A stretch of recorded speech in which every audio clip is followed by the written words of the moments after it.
So I'm going to get started. All right.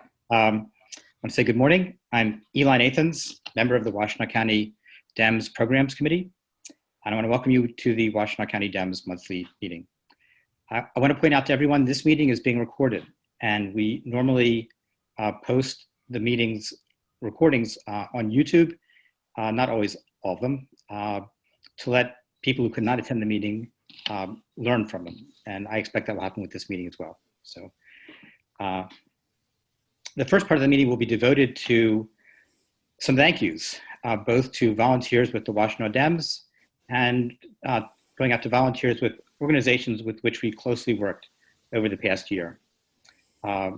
As you know, many of these volunteers literally put their own health on the line to help save our country from another 4 years, the current president. And the behavior of the president and his supporters since the election have made clear how critical every vote was, especially in Michigan.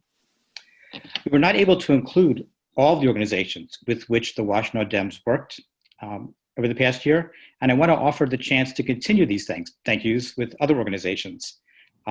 If you would let me know at some point in the next couple of weeks that you would like the chance also to say thank you to your volunteers at our January monthly meeting, I will try to fit you in. You should be able to do that.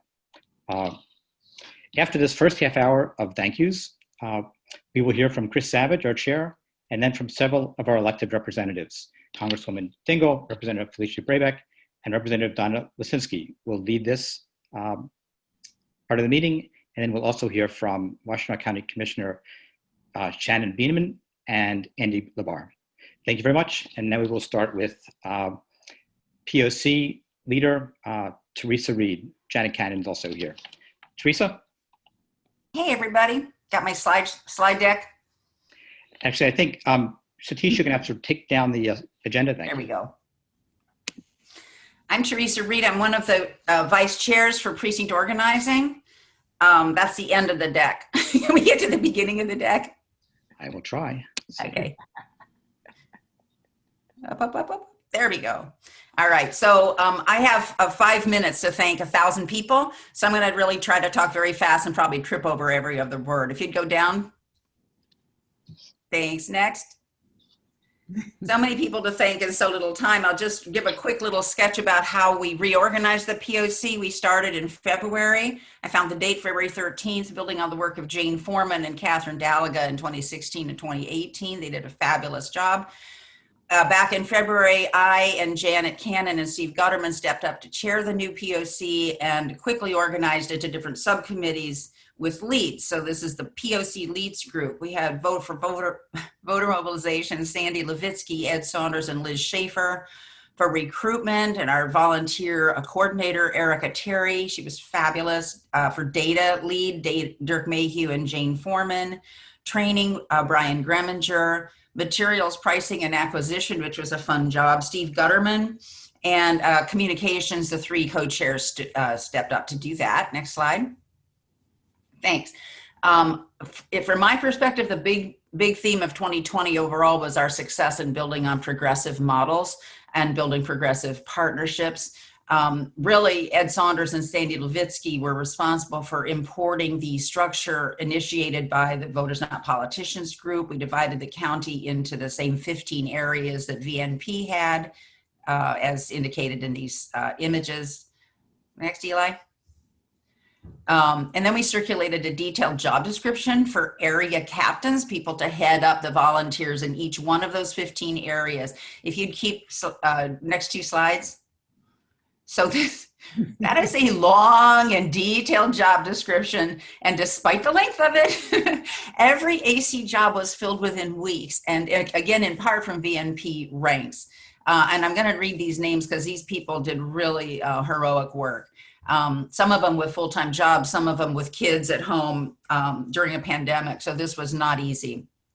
Kim Aiken, Peter Knox, Ann Carlson, John Carlson, Rachel Taco, Gail Steiner, Leah Kessler, Sharon Simonton, Jonathan Levine, Loretta Codrington, who was also a member of the Precinct Organizing Committee, Margaret Shankler, again, Carol Polverini and Ginger Kinney, Sandy Finkel, myself, Susan Miller, Andy Banka, Jillian Miller, and Gus Teschke. These were the area captains. After we got area captains in place, you see that, there's that row of area captains. Then we had to fill in the people, the foot soldiers, to do all the additional work. Next. With Erica's help, we managed to recruit an unprecedented 1,046 precinct organizers and precinct delegates. This is a snapshot of the work. Those 1,046 people had a total of 253,000 voter contacts. And these are just, I want to stress, these are just the ones that we're counting. We know that a lot of people did a lot of work outside the system that we created to keep track. So we used Wave, we used text banking, we used the One Campaign phone banking, the WCDP phone bank. We did over 10,000 hang tags and 70,000 door-to-door voter guides. More voter guides were mailed. Next. Out of those 1,000 volunteers, 32 made more than 1,000 voter contacts each. So I'm just going to leave these names hanging up here for a second so you can survey them. I mean, this was incredible work. And I want to say these went from 1,000 to 20,000 voter contacts. And I want to say that, there were lots of people making 700, 800, 900 voter contacts as well. So hats off to all of these people who knocked themselves out to protect our democracy successfully. Next. And then more thanks to individuals. Brian Greminger managed the voter guide data collection and just did a fabulous job. Charles Roth single-handedly rendered the voter guide intelligent for digital distribution. He just worked night and day for a few days to do that. Jane Foreman and Erica Terry managed the poll reader card creation and distribution. Margaret Shankler and the Michigan Resistance and all of the Indivisibles worked very hard and did great allied work. Betsy Duran, I haven't met her, but she's like a wizard. And she made all these spreadsheets to make it possible to keep track of our work in like real time. Hats off. Gail Summerhill spearheaded great communications through IPSI Can I Share.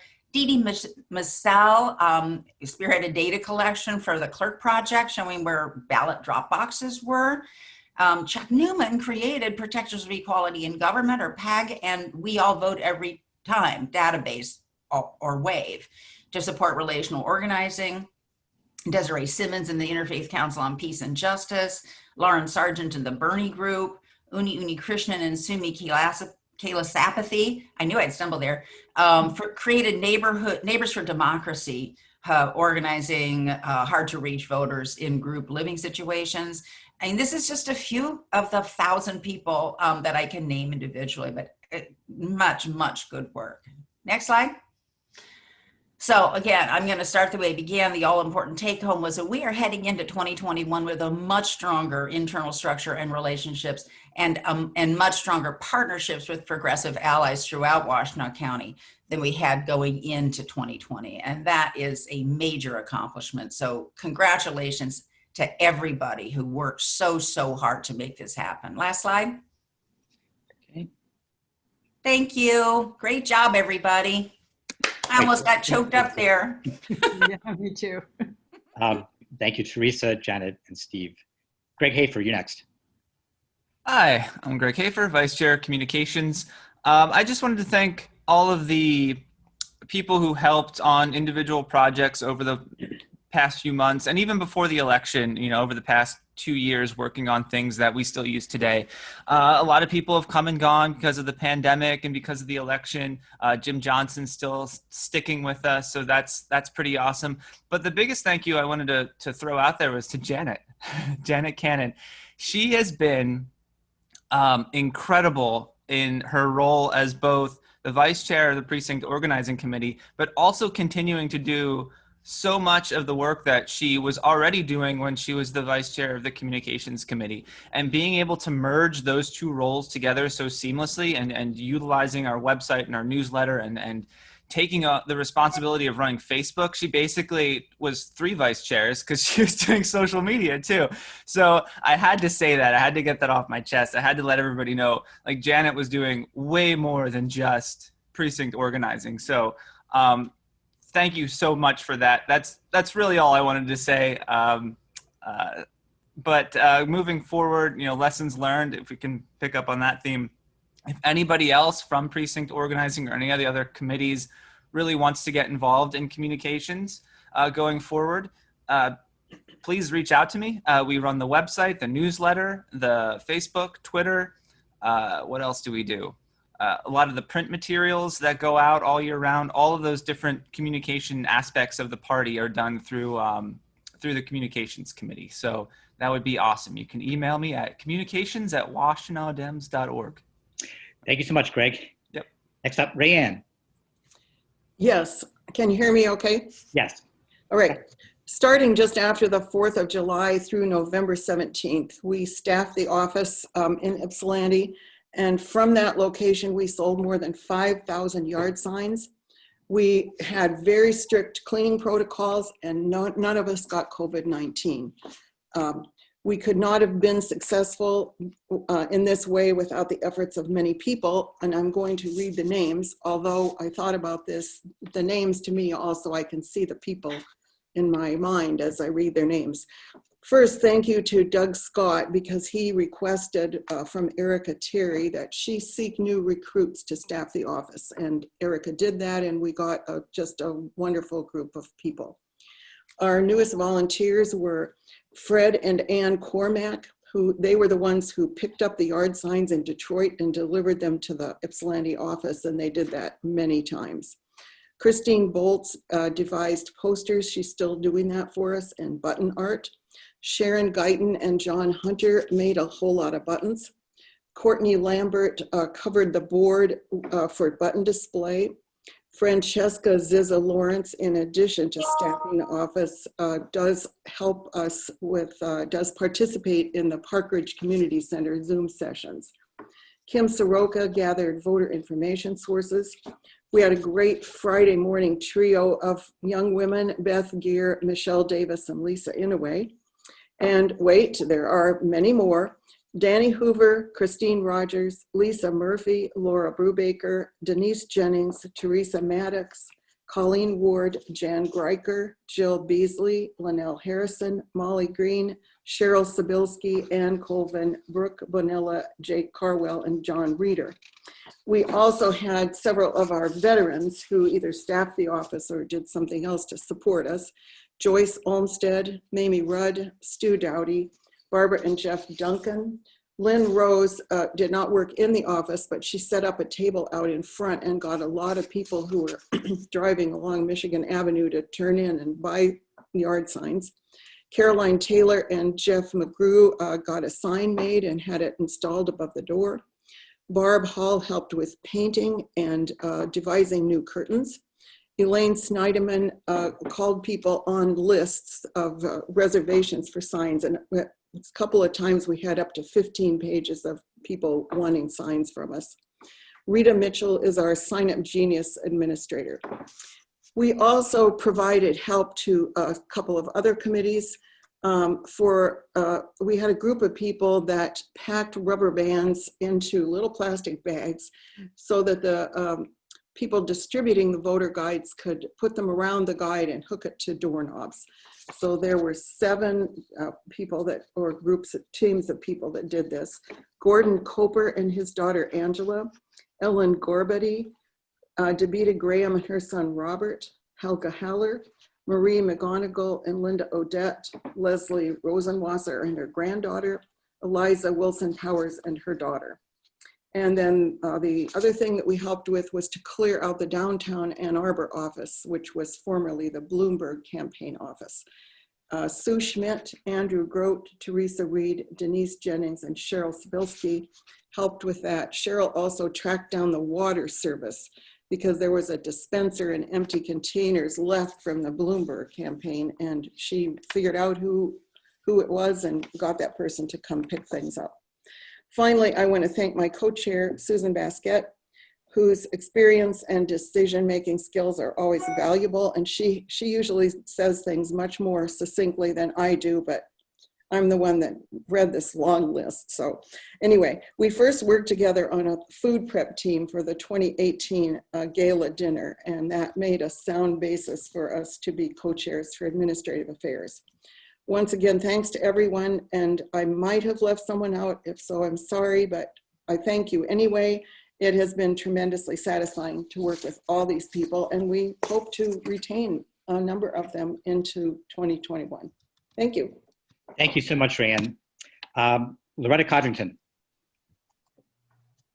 Okay, good morning, and thank you, guys. I also had a group of folks who just were wonderful in allowing me to support them in the job that they were doing, which was actually going out doing all the hang tagging and passing out the voter guides and just being available for whatever we asked them to do. And so I'm going to read their names real quickly. And again, it may not be everybody. I might have missed somebody, so forgive me, but these are the folks that I was in contact with throughout this whole process. Lauren McMahon, Marion Hoey, Danielle Jones, Maria Goodrich, Lonnie Chrisnell, Monica Hunter, Charlie Baran, Lisa Lewis, Jamie Taylor, Carol Jean Pico, Sarah Holiday, Ben Green, Karen Wilkinson, Julie Grover, Teresa Maddox, Lisa Lauterbach and Dean Lauterbach, Linda Monroe, Mark McClure, Sharon Beer, Teresa Ryan, Catherine Pappas, Alexander Murray, Callie Stark, Matthew Wilson, Erica Terry, Maggie Fry, Haley Tetch, Crystal Barrow, Pator Maklowski, Robert Medusa, and Roseanne Summers, David Reynolds, Carrie Pepperman, Joseph Codrington, Carl Sakia, Thomas Cornfield, and Mallory Watt. And forgive me if I didn't pronounce your name properly, but I do thank you so very much for being able to listen to my emails and allow me, as I said, to help you help us win this democratic victory that we won. So thank you very much. And I'm glad that most of you have agreed to continue on with us, as Rayanne and also Teresa mentioned. And as always, if there's anything that I can continue to do, just let me know. I'm at your service. Thank you. Thank you so much, Loretta. Ann Carlson from Indivisible Dexter. And you got to unmute yourself. I was so excited about getting me seen that I forgot about being heard. Thank you very much for inviting Indivisible Dexter here today. And I wanted to start off by saying thank you to Shelley Brissick and Shannon Lafferty. They were the ones who originally founded Indivisible Dexter back in 2016, following the fact that we were all kind of at a loss as what to do next with Trump having been elected. And I think it gave an outlet in our area for people to learn about politics in a way that they hadn't been involved before, along with activism. And pretty quickly, Ann Savage took over the reins for us. One of the things I greatly appreciate is the philosophy we've had is that there's so many different organizations that are already doing work that we didn't feel we needed to become organizers of the work, but we wanted to let people know how to connect into the organizations that were doing it. So if your passion was medical care, then we were trying to make sure that people understood what it meant for Medicaid for All or for the ACA. And then if they wanted to have conversations with their elected officials, how do they go about doing that? And so really that was where we were kind of going. Ann did a wonderful job. I remember one of our educational nights was on helping these shy or introverts figure out where can they land on activism. And so there were spots where people could go and talk about postcard writing, door knocking, phone banking, text banking, along with, I think, Michigan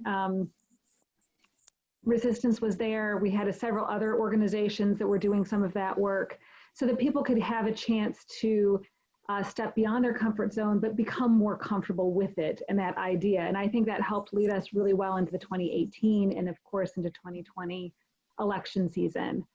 The other kind of people that I want to make sure that I think would be Ed Francis, Diane Peters, Rachel Tocco, Kim Aiken, Ingrid Justice, and Maggie Mayville. They've been on the board just kind of overseeing and helping to organize our events.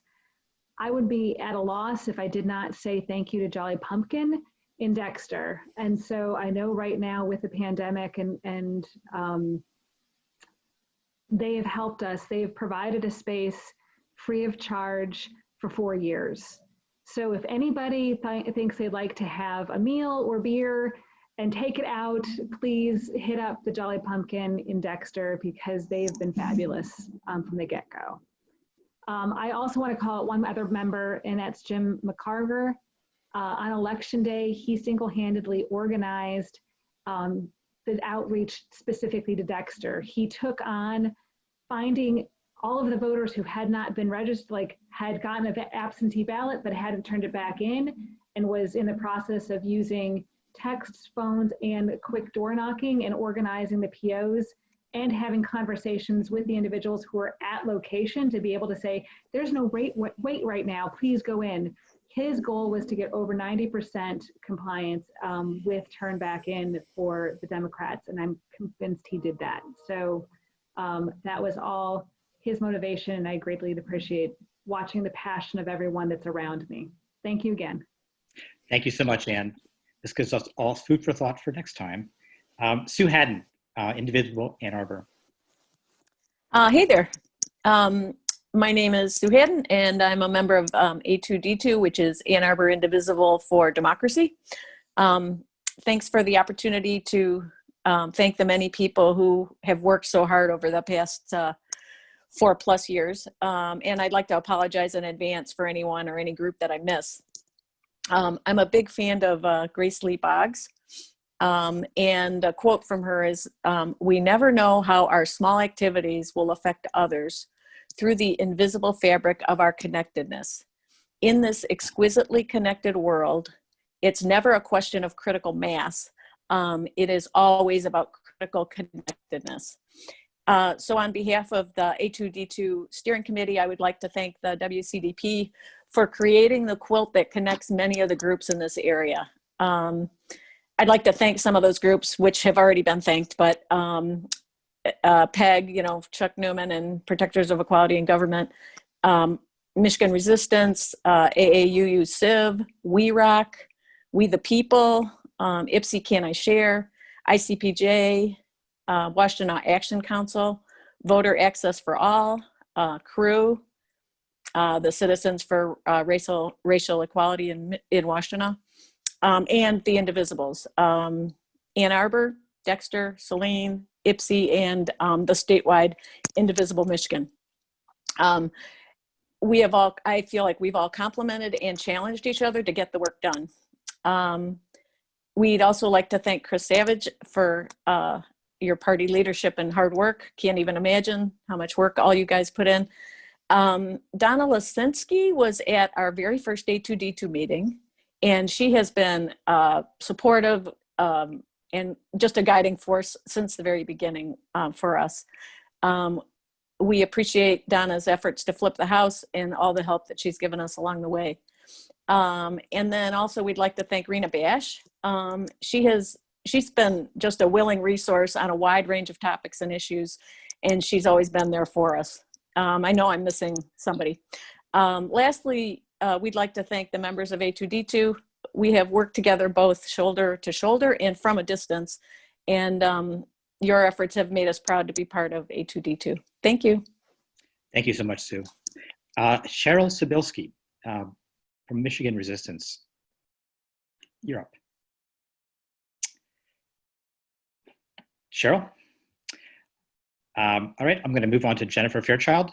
Jennifer, are you here? Do you care to say a few words about the Western Washtenaw Dems? Jennifer Fairfield is here. Fairfield, sorry. Hi, everybody. Yeah, I wanted to talk a little bit about really how much we accomplished this year and to say thank you to a number of people. It is impossible to call out every single person who had so much to do with everything we did this year. But the main thing I wanted to talk about was two things. One, the voter guide project. As everybody probably is tired of hearing from me, that is my one main project that I think we accomplish a huge amount with. And this year, more than ever, we got a lot of people involved and some people who just really helped us go over the edge of making this thing happen and be as successful as it was. I know, as others have said, I'm going to leave people out, so I do apologize, but I certainly want to talk about the team who really worked very hard to get the voter guide done on time and out, and that would include Brian Greminger, Teresa Reed, Jane Foreman, Janet Cannon, Ed Saunders. I was starting to try to write everybody's name down and got distracted by something else and never got back to it. So I do apologize for leaving people out. But Greg Hafer, I mean, there were so many people involved in doing this. And the hundreds and hundreds of people who volunteered to distribute them door to door. This was unprecedented in terms of the number of people who volunteered and how quickly we got them out across the country. This was absolutely a coming together of both the eastern side of the county and the western side of the county. And I think that the camaraderie and the work that everybody did together really made a difference this time. I cannot, of course, leave out my partner in crime on the voter guide project, Adam Zemke. Without him, it probably wouldn't exist. So I have to say thanks for that. Oh, and before I forget, I don't know if he's on today's meeting, but happy birthday, Brian Greminger. Today is his birthday. The other thing I wanted to mention is the two of my really all-star volunteers this year. That would be Kathy Marshall and Gail Steelstra, who were absolutely fabulous in getting our signs out. I can't tell you, this is the first time in an election I have seen Western Washtenaw plastered with election signs. It was fabulous to see. I would drive through places like Manchester, and anybody who knows Western Washtenaw, to see all the Democratic signs in Manchester was amazing. And a lot of that effort in getting those signs out was from those two people. They went above and beyond personally delivering to people's houses signs on a regular basis. And that really got the message out that there really are Democrats out in Western Washtenaw. So I have to say thank you so much to the two of them. And to everybody else who helped to make this election as successful as it was. Obviously, we still have a heck of a lot of work to do coming up for 2022. We've got to make sure we get our congressional and state leaders elected. We need to take back the state, and we need to take back Congress, or we need to keep Congress and get more there and take back the Senate. So we need some help with that, guys. Thanks so much. Thank you so much, Jennifer. Once again, you've helped give us a agenda for the future. I understand Cheryl Sobilski is now ready to speak. Cheryl. Hi there. Yeah, I somehow must have come in a back way. It wasn't easy to find you guys and get access. Anyway, it's always fun for me to talk about the Michigan Resistance, and thank you for inviting me because they're such a great group of volunteers and they do make a difference for the citizens in Michigan, and I think all of us. While the Resistance has many leaders, they're spearheaded by what I call their three full-time volunteers, which are Margaret Shankler, Terrell Sperlich, and Ginger Kenny. The three of them have just worked so tirelessly for the past 4 years with the Michigan Resistance.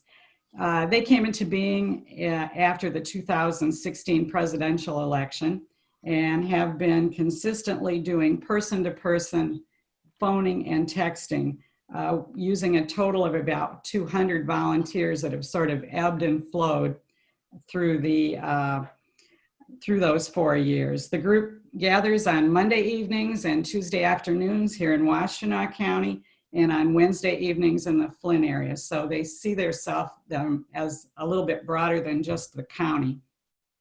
They worked for candidates during the election period and supported legislation that favors Democratic Party values during the non-election period. And during the recent election, the volunteers delivered over 20,000 text messages for the Democratic endorsed candidates for Michigan Supreme Court, while still phoning for 6 Democratic state legislators in close races, as well as Gary Peters. So the volunteers in Michigan Resistance have been very busy. Through the years, they have had many pieces of legislation that they helped to move through the legislative process. They called and texted regarding expungement legislation, increasing caregiver hourly wage, making polluters pay, and much more. And they have made a difference. So it's an exciting group. They're talking of changing their name because resistance may seem a little inappropriate after January 20th. So we'll see if you see a name change, don't be too surprised. And I guess I want to end by saying, of course, thank you to this great group, but know that they are always welcoming of new volunteers. So if anyone is interested in joining them in person-to-person kind of texting, which seems somewhat old-fashioned, I guess, but is much more contact with voters and person-to-person calling, you can email Terry Spurlick at tsperlich@sbcglobal.net. And I guess thank you again for allowing me to speak to thank the Michigan Resistance. Normally I'd say let's give them a round of applause, but I guess I will give them a round of applause and thank you. Thank you so much, Cheryl. Sure.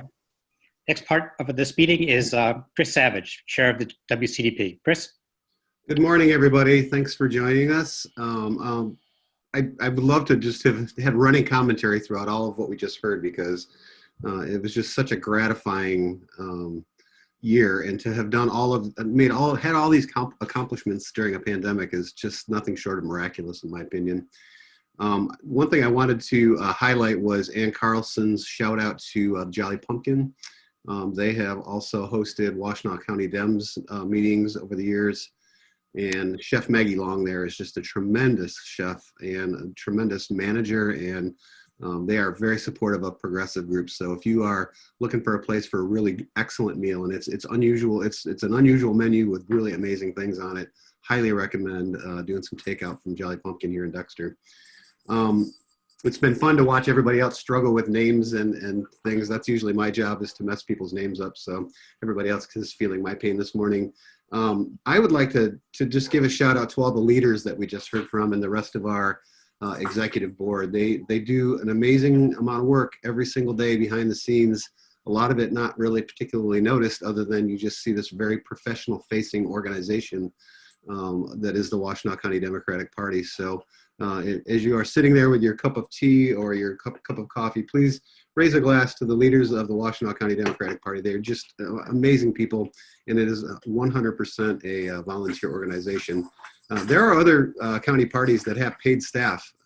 Oakland County, for example, we do not. Everybody that's doing this amazing work is doing it for free on their own time. So just going forward, my vision for us, we've always tried to get better and better every year. We have raised the bar of what it means to be a county party in many ways, but we still have things that I'd love to see us accomplish.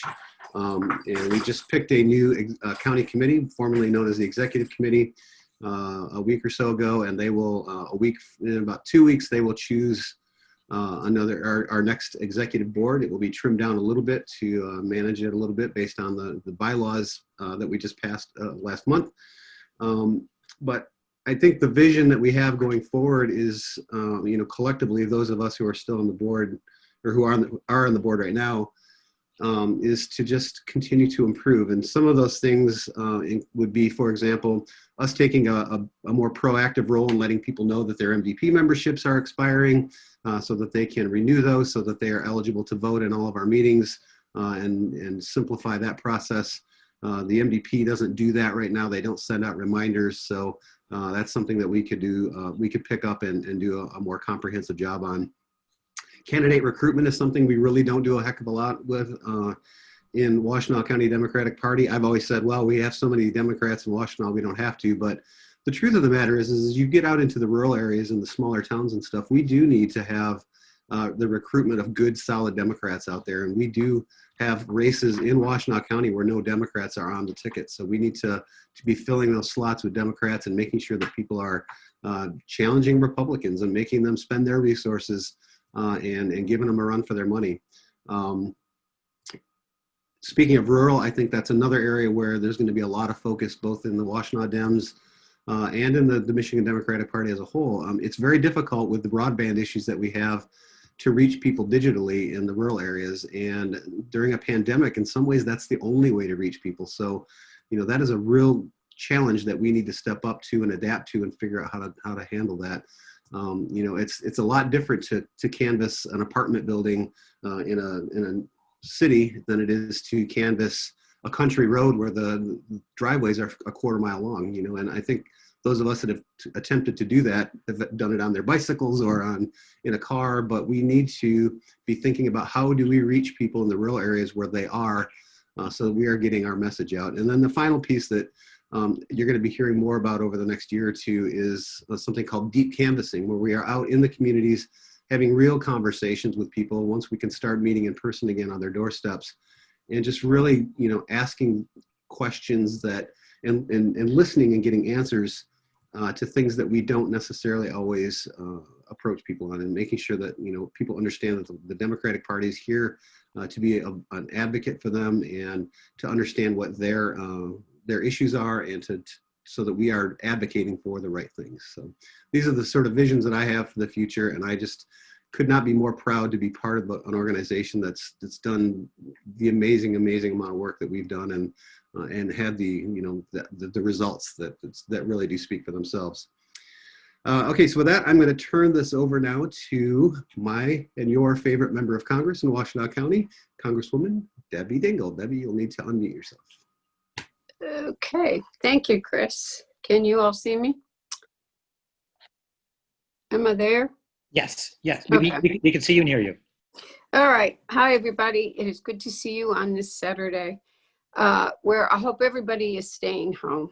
I want to, I guess, I don't even know where to start. There's so much going on right now, but I first of all want to thank everybody who spoke, the volunteers, about each of the activities that were undertaken, and say that Washtenaw County did an incredible job. We delivered many of the votes that made the difference in the statewide elections.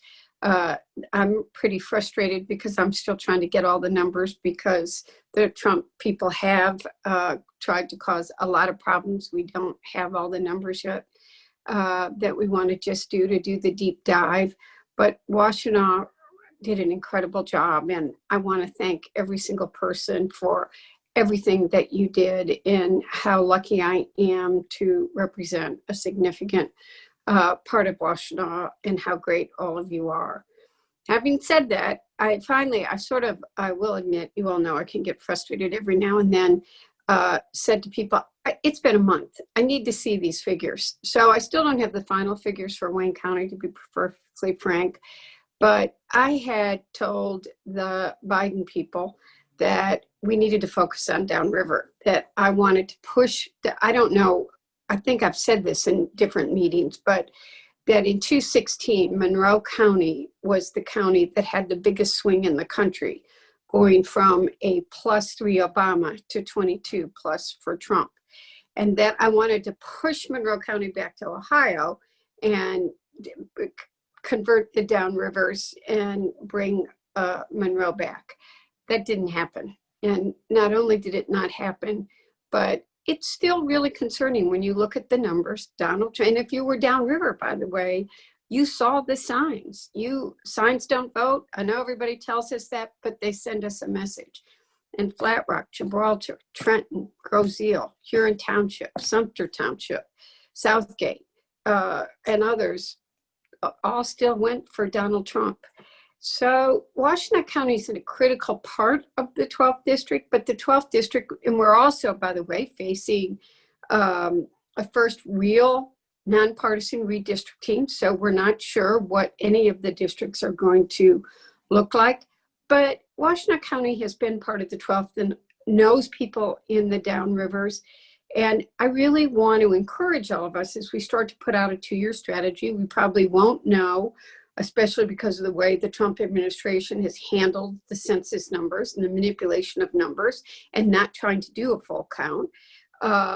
It is probably going to take a year to get these new districts. But there's work that we can do that no matter who represents them, we've got to get union workers back. I told everybody that I thought Donald Trump could win in 2016. I very much, well, some people were there. Chris was there. The Biden campaign got mad at me when I said this race was tightening. But it appears from early statistics that more union voters voted for Donald Trump in 2020, not less than 2016.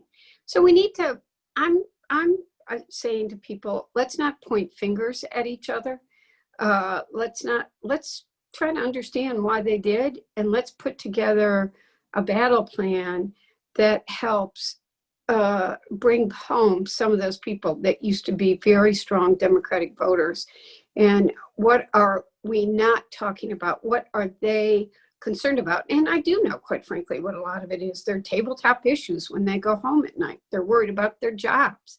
They're worried about educating their kids. Can they afford the mortgage? They want to live in a safe neighborhood. They want to be able to afford to go to the doctor when they need to go to the doctor, pay their medicine, and have a safe and secure retirement. So we've got a lot of work cut out for us, and we got to support Joe Biden, who is going to be very focused on trying to heal this fear and hatred that has divided the country for the last 4 years and has been very, very destructive. In Washington, I'm in Washington. They asked us to stay here and work this weekend. I really want to, I'm very proud to be a friend of Gretchen Whitmer's, and I want you all to know I have her back every single second. These numbers are staggering. The number of people that are getting COVID, if you look at my Facebook page today, I did a chart for you that shows how COVID cases have been increasing since the spring. And the number of people that are dying. Yesterday, the CDC said, they did 2 things. One, they said we should all be wearing masks when we're inside, unless you're in your own home. So, like if you're at the grocery store, you're at somebody else's house, we would just wear our masks. We could save 20,000 deaths. They're predicting we could have 20,000 deaths the week of Christmas. I'm sorry. I forget what the exact number is. Those are staggering numbers. And I talk to the governor almost every day, or text her. She doesn't want to shut this economy down. Joe Biden doesn't want to shut this economy down. But they don't want to see anybody else die. And we have not had a national COVID strategy for a year. We have a president who is, not a leader. I'm sorry. You all know my style. I don't get off on rants attacking people personally that often, but he is hosting Christmas parties, and people aren't wearing masks. And Pompeo's hosting Christmas parties with 1,000 people at the State Department at a time we're telling people you're going to die if you don't stay home. Don't travel during the holidays. It's irresponsible and it's outrageous. So Joe Biden is starting to pick his cabinet. I can answer any questions you guys want and all of that. But he has told all of us that we need to do something this year. It cannot wait until January 20th on a stimulus COVID relief package. This is harder than it should be. I have been one of the people in the caucus that has said to Nancy, we cannot go home without a COVID package. People need help. We're in negotiations on that. We're in it over the weekend. And I want to make it really clear. And Joe Biden I would like to think that I had influence, but I don't. It's Joe Biden telling Chuck Schumer and Nancy, you have to do something. It's a down payment. It's not what we need. We're going to have to wait till Joe Biden gets there to really get some of the things that have to get done. One of the first things he's already told us, he's going to have a 100-day requirement to wear masks. You know what? We can all be leaders. We should be sharing the data that the CDC has. And by the way, Redfield is a Trump appointee, and he's testified in front of the committee. I talked to him this week. He's scared to death about what he's seen happening in this country. So somehow we got to remind people of the importance of the common good, and that we're all in this together and stop this community spread. These next 3 weeks are highly dangerous weeks. So God willing, and I'm going to do everything I can, we'll get a COVID package. And then here's what really scares me. The budget expires on December 11th. We need to fund it.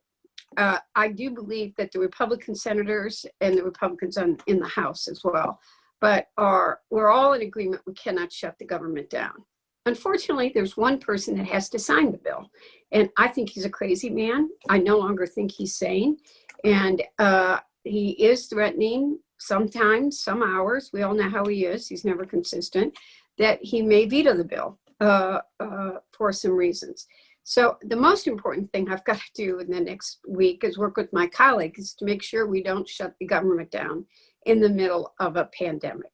So those are the 2 things that are happening right now. We get sworn in on January 3rd. The inaugural will be January 20th. We are not going to have a traditional inaugural. There will not be a big Michigan party that I wish you were all coming to, but I'm trying to figure out something that we might virtually do. Stay tuned on that. We're working on that. And then quite frankly, I'm working on a lot of things. Yesterday, I had a very good meeting with the UAW and a number of the NGOs. I'm working very closely with AOC on how do we bring labor into the Green New Deal. I'm going to be introducing about 10 or 15 bills right off the bat in the month of January, but coordinating with the Biden administration on things that really matter in Michigan, on the auto industry, on PFAS, etc. So it's not quiet right now, but I'm here for any of you. I'm doing a lot of casework trying to help people. And if you've got problems, please pick up the phone and call me. I will help you. Staff will help you, and there are people on this Zoom that will help. And that's what we've got to do right now. So I don't think December is going to have much downtime for me, but I would say for all of you, please be careful. Please be safe. Just listen to the experts right now. We can all live via Zoom. I love connecting with you. I love watching you. This Zoom keeps me connected to you. These are going to be really hard months, but we can get through them. The light's at the end of the tunnel. The vaccine is there. We just all have to do our part right now. So thank you. Thank you, Congresswoman Dingell. Thank you so much. And I do want to echo that. My wife, Ann, and I have a friend who, she's in her late 60s. She is a cancer survivor. She lives here in Washtenaw County. She lives out in the countryside. She only goes to the grocery store when she has to. She double masks. The person she lives with is doing the same, and yet she still caught COVID and is very, very sick right now. This virus is very easy to catch, and we all need to be thinking about that. So when you go out, keep your distance, mask up, wash your hands a lot, do all those things. Keep yourself safe, keep your family safe, keep your loved ones safe. It's so important. With that, I'm going to ask Felicia Brabec to unmute. She is our newest Democratic member of our Washtenaw Legislative Caucus up in Lansing, and we are so thrilled to have her as the representative-elect for the 55th District. Felicia Brabec, take it away. Good morning, everybody. It's so exciting, as Debbie was saying, to be able to see everyone and stay safe. We're all making decisions to stay home and not see family for holidays, and that is the right thing to do, in addition to masking up and limiting our exposure to other folks. So thank you to everyone for all of your work around that.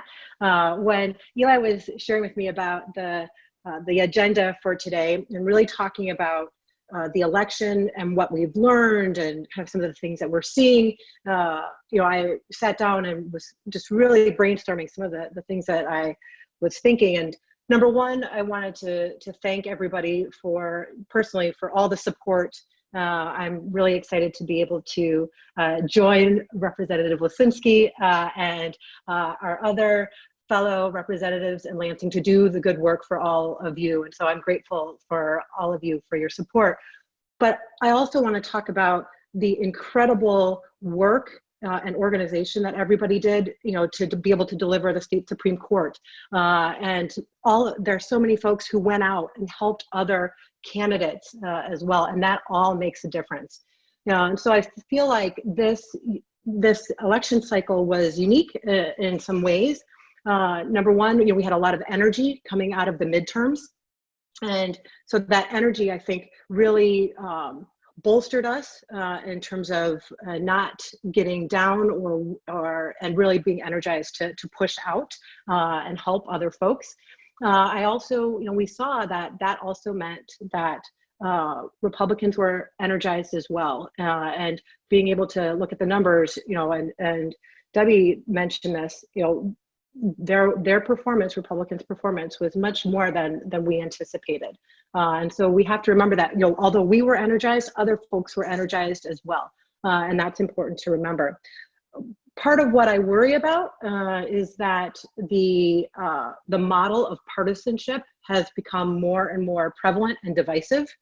And that has become, I think, one of the hallmarks of this election and one of the very real dangers. And again, Debbie spoke about that and spoke about President-elect Biden and Vice President-elect Harris needing to do the work to try and bring us together and heal. So I'm thinking about some of the things that I either learned or were solidified during this election cycle. One of the key ones was being able to talk to people who may not agree with us is so vital. It's vital in terms of bridging folks, and it's also vital in terms of potentially influencing folks to vote differently. And I got to knock all over the state for other state rep candidates, Democratic state rep candidates. And it was interesting because there would be signs in folks' yards that were for Trump, but when I would go to the door, we would be able to have, sometimes, we'd be able to have these great conversations, and folks were splitting tickets. And so, I could have made the assumption, and, we all could do that, like make assumptions, well, it's a lost cause to have this conversation. But I think it's important to remember that that's exactly where we need to be having the conversations, and we need to be reaching out. I think that one of the things with the partisanship, again, is that people are, getting mired and not being willing to have those conversations. If we can each kind of push ourselves to do that, that would be really important. I also wonder about the impact of social media. I wonder that as, with a social work background and as a psychologist, but I wonder about its use in terms of being divided and how we can use it to bridge. And one of the things that we heard on the doors was that the text messaging program, and I know that that's not like necessarily social media, but using technology, that people really enjoyed, even if they didn't respond to text messages, that they liked kind of hearing, getting them and hearing them, about what's going on from different organizations and candidates, and so that those seemed to be really effective. But in terms of social media, I do wonder about how we can use that, again, to encourage conversations and to build bridges rather than to really be divisive. I think in terms of having those conversations, one of the basic tenets for all of you social workers out there, social work is, to start where a person is. And so, when we get to talk with someone who might have different views than us, being able to find, if we have this Venn diagram, what's the overlap, and start there can really serve to join us rather than divide us. And if we can have a conversation from that starting point, I feel like that sets us up to be able to encourage and increase those conversations, and then the likelihood of being able to persuade someone as well. So, my general belief is that there's always something that connects us, but sometimes it takes some finding and some looking and patience to find that. And so if we can continue to do that, I think that would be really important. The need to be empathic is important. I feel like over the past 4 years that has decreased. And so if all of us can be leaders and being empathic, and again, building bridges. I think that will make a difference. Chris talked about this and talked about how we need to encourage and recruit other candidates. And what I also hear in that, when Chris said that, was representation matters. You know, being able to have folks from different areas, you know, I see my colleague Shannon Beeman on here, you know, like representation matters, being able to bring a voice of other folks who might not be as loud or might not get the airtime. And that's so important to be able to do. You know, for example, even with me, being able to represent all of you, I'm going to be the only mental health care practitioner out of 110 people. That matters when Medicaid and that whole system is one of our biggest challenges in terms of being able to serve folks here in our state. So being able to have those, again, having those conversations matter. I thought, what can we do now? What can we do moving forward? So I thought continuing to organize and unify, all of our unifying efforts are really key. Trying to all row in the same direction, which I feel like, you know, thank you to our WCDP for all their leadership. Chris, you and your whole team, your leadership, and really partnering with our federal and state partners, and then all the local work that you know, we got to hear about as well. You know, rowing in the same direction matters. I also want to just, again, encourage folks to continue to have those individual conversations. You know, again, as a psychologist, we know that that's often, those individual conversations are where people can turn and that they really make a difference. The other thing that I want to say is that as candidates and as folks who get to serve our residents, it is important that we help other candidates. I feel like sometimes folks don't, and it's so vital that as candidates, we do that. So I want to encourage all my other colleagues to continue to do that. And then I just, lastly, and I mentioned this several times throughout this, our conversations are key. And so even in frustration, you know, to continue to hang in there and have those. And I can't wait to continue this. And Chris talked about this too, the deep canvassing. You know, we have the criticism that, you know, we only show up, Democrats only show up during election cycles. You know, we need to do something about that. And that deep canvassing that Chris was talking about means that we're going to be continuing and having those conversations throughout the years, not just during the election cycle. So thanks for having me and letting me kind of share some of my thoughts. I can't wait to be able to see all of you in person. Thank you so much, Felicia. We're so excited to have you. Now you're filling very large shoes and you will fill them perfectly. I'm convinced of that. Okay, so the next speaker that we have up is the Michigan House Minority Leader. She should be the majority leader, but as everybody knows, Michigan is one of the most gerrymandered states in this country. We literally have more votes every year or every cycle for Democrats, and yet we have a minority share of the representation in our state legislature. That's going to change thanks to Voters Not Politicians and the voters of Michigan fixing that problem with the Independent Redistricting Commission. But until then, we're still struggling with leadership, quote unquote, air quotes, leadership from Republicans in both houses of the legislature. But we are in mighty fine hands with our new Michigan House Minority Leader, Donna Lasinski. Donna, please take it away. Great. Well, thank you. And good morning, everyone. As I think a lot of our lives are now, it's one Zoom bouncing to the next Zoom. So thank you so much, Felicia, for all that you said and all that I was able to hear. Chris, for all the incredible organizational work you and your team did this election. We would not have President Biden without you. That's flat out clear. And I'm most disappointed, as I usually am, that I didn't get my rousing rally speech, or I didn't get to hear that from Congresswoman Dingell. I'm sure she was awesome and always wakes us up and keeps us focused on what's important. I'm very excited to have Felicia join us in Lansing. She comes in with fantastic leadership skills. She's going to make an impression in Lansing right away. She already has, and we know that the leadership from Washtenaw County and Lansing has been strong for decades, and we continue that today. So looking at the topics, you guys all know I'm better at answering questions than I am at giving broad speeches up front, but I just wanted to tell you a little bit about where we are right now.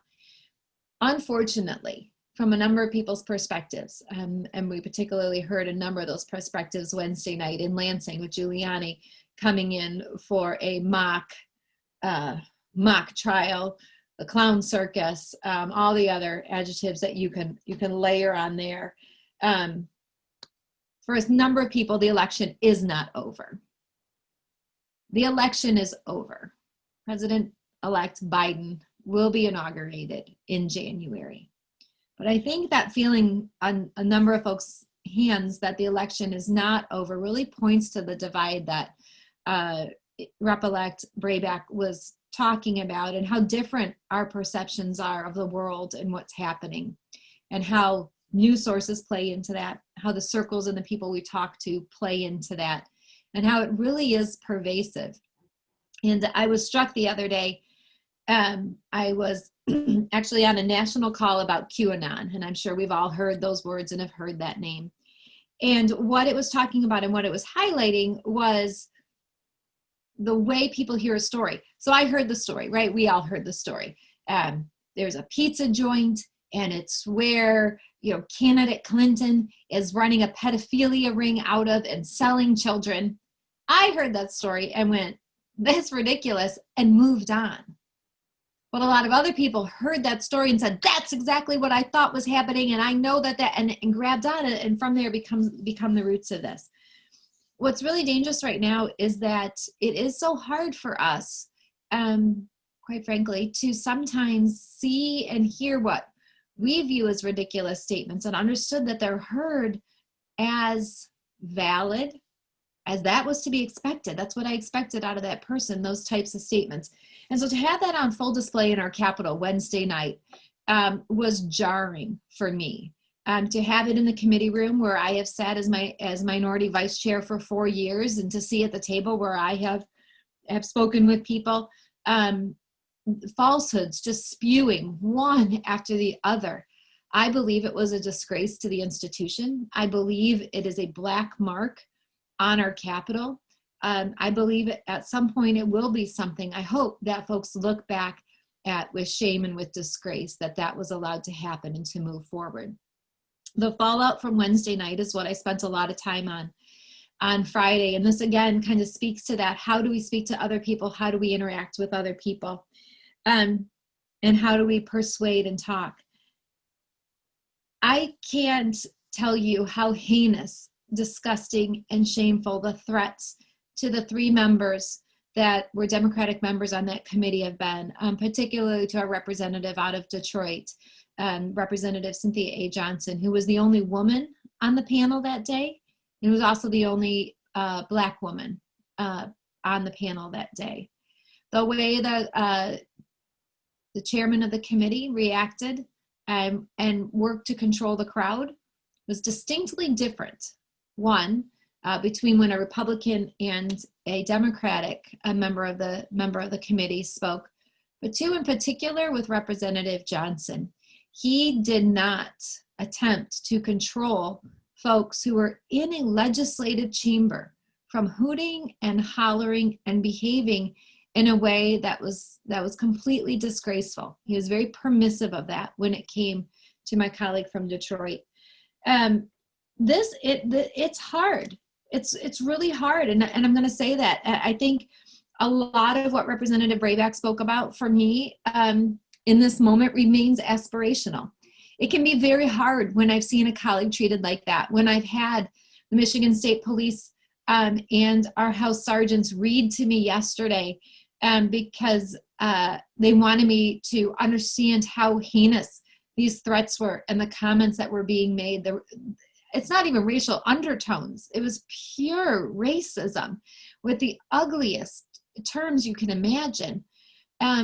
It's really hard to leave ourselves open to these conversations. And I will say it is something that I'm working to do every day. What we have to do, and we have to continue to do, though, is set our boundaries of acceptability. And that type of behavior is completely unacceptable. And we have to keep pushing back on that and saying no. We are all people who are treated in the ways that we allow ourselves to be treated. And we do have to draw those lines and say, that's not okay.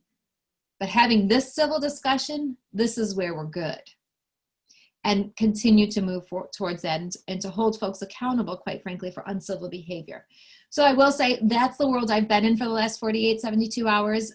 It's continues to be exceedingly difficult. And again, I look forward to Representative Brabec's leadership coming into the House to help us all keep those doors open and help us, help us find that common ground that we absolutely do need to find. I want to reflect for a moment on a couple of things of where we are. And again, I won't take too long here, but one of the privileges of my position is not just earning the trust of my colleagues, but having access to a little bit more information in the circles that go around. A couple of things as we reflect on the election. One is timing of votes and timing of persuasion. Us getting out there early mattered. When we look at independent voters, moderate Republicans and moderate Democrats, if you cast your vote 3 months before the election, or if you made your decision, who you were going to cast your vote for 3 months before the election, 2 months before the election, and you were ready you knew who you wanted to vote for, those votes went 2-1 to Democrats. Those independent, that kind of middle ground. If you waited until the last month or just the weeks before the election to make your decision, you went 2-1 to Republicans. And if we look at the election results, that's where the surprise for us as Democrats came. So those last moments matter. Who's in your ear last matters. Now we do have to tease that and pull that apart a little bit from the standpoint, were those folks just simply not willing to say that they were going to vote for Trump in all those months leading up? I know we all have a very strong sense that we have to evaluate polling and look at what we're doing and what we're really learning from that, and quite frankly, what we're relying on it for, what decisions we're relying on polling for. But it appears that those early decision makers and us being out there early with our values, with our platform, and with our discussion of candidates helps put those votes in the bank so that those last minute decisions don't impact our overall result. While we won by 10 times more than Trump won 4 years ago, 156,000 votes out of millions cast still isn't a cushion that I would ever sit back on my heels and rely on in future elections. When you think about all the work we had to do to get that 156,000 vote gap, if we hadn't done any part of it, if we had sat back or laid back at all, we may not be in the position we're in. And I'm so honored all of you gave your time. I wanted to give a little bit of that insight right now. Some more information I just got received yesterday. I apologize. I'm going to glance over here at this screen so I can read off the numbers and get them correct for you. It's good to know, quite frankly, that Trump's disapproval rating still remains above 50% in our state. Biden is more popular nationally with 50% favorability, 43% unfavorability, while Trump is at 42% favorability and 53% unfavorability nationwide. So his favorability is still above 50%. He's underwater in those terms. His favorability only at 42. 42, between 39 and 42% seems to be that base number of Trump supporters who are just never going to leave him. Never going to leave him, as hundreds of thousands of people die in our country from COVID. It does still seem to be more important to folks that we focus on the COVID virus in Michigan. That's their most important issue, and I value and I honor that, and I think our governor's doing a great job continuing to work to keep us safe in all the ways that she can. So we'll look forward. A couple of things we're going to have to do, and a couple we're addressing the questions that you want to have in your discussion. We have to talk about jobs in the economy. It's not okay that the same number of people think that Democrats support working people as think Republicans support working people. There are vast differences in our parties and how we support working people, but folks in the state of Michigan view us as having equivalent support for working people. We have to do a better job at that.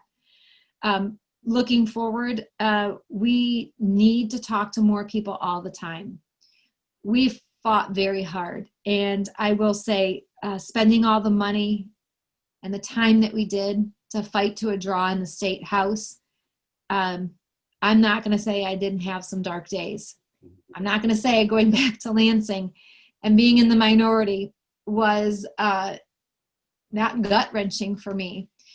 and to be put under the thumb again of the majority in our first week back in lame duck again, was not where I wanted us to be. However, when I get calls from folks across the nation, from leaders in our state, when we look across the nation, Michigan, we fought to a draw. Everyone else lost seats. And so it's almost one of those, it could have been worse moments. It actually should have been worse.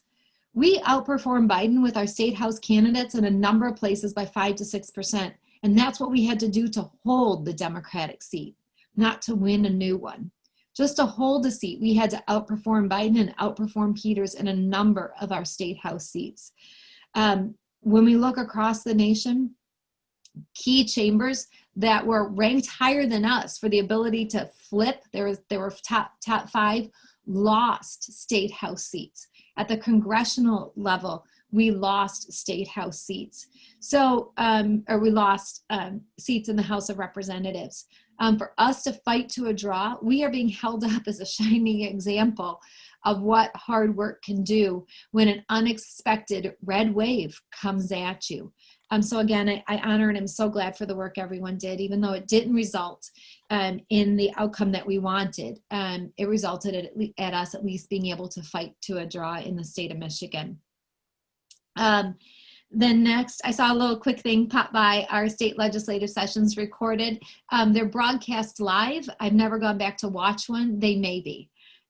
So I'll take there. And so then, you know, as we'll open the conversation and open the questions, subgroups of voters, you guys all know that I represent, of my 14 townships, 11, maybe 10 now, have complete Republican control in my townships. I'm talking with people who don't agree with me in ways that they can, that we can truly hear and listen. I'm not talking at someone, but they can take it in, is one of the things I pride myself on. And I'm very open to that discussion as we move forward. And the idea of subgroups of voters, small businesses, rural voters, we absolutely have to have those conversations. I do believe that the space to operate in, I truly believe there's only 5% maybe of folks who are persuadable. But I know that while we competed in 12 to 15 seats this time, with the removal of gerrymandering, with voters not politicians, we're going to be competing in 20 to 30 seats, right? By getting our wish that there's more seats that are open and competitive for Democrats, it means that we're going to have to compete in more areas just to hold what we have, because some seats that we consider safe are now going to be competitive seats, and seats that we had never thought were in our range to compete in now become competitive. So we're going to have to protect seats that were formerly safe for us, and we're going to have more options to protect up here. It could be as many as 30 seats in the state out of 110 that we have to compete full on in. And that is with redrawn state Senate lines, as well as, of course, our statewide offices at the top of the ticket. So it is going to be a full-on state race. There's no senators up for election, no presidential.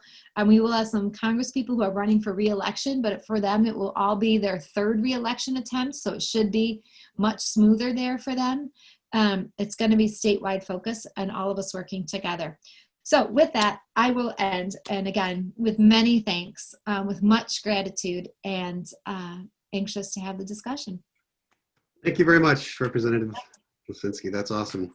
I'm going to take over the share screen real quick and show a quick video that we got from Governor Whitmer, thanking our volunteers. So give me just a second. Shoot.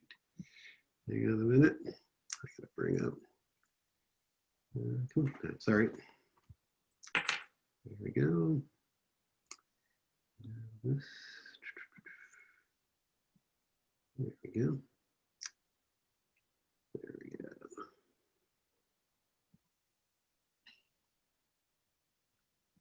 Hello, Democrats. I know how hard 2020 has been for you, for all of us, in figuring out how to adapt to these strange times. Working from home, physical distancing, losing RPG, and for many of us, losing loved ones in the stress of Donald Trump in the Oval Office. It's all been a lot, but we won. We won because of your work. We had a decisive 146,000 vote margin in Michigan, and we will have a Democratic president in the White House on January 20th. Everything you did mattered to help elect Joe Biden and Kamala Harris. In 2018, we wrote the playbook to win Michigan. And this year, despite all the challenges we faced with our pandemic, our Democratic team came together to get out thousands of lawn signs, make 50 million voter contact attempts, and even knock on doors safely. Because of our work, we will have a president who will fight COVID-19, will work to keep people safe, and work with us to get our economy back on track. And we also won a Democratic majority on the Michigan Supreme Court, the first full-term majority we've had since 1998. This means real change for Michigan's working families. We're returning Senator Peters and our House delegation to Congress. We have a lot to celebrate, and I wish we could do it together. Get some rest, wear your mask, and do everything you can to keep each other safe.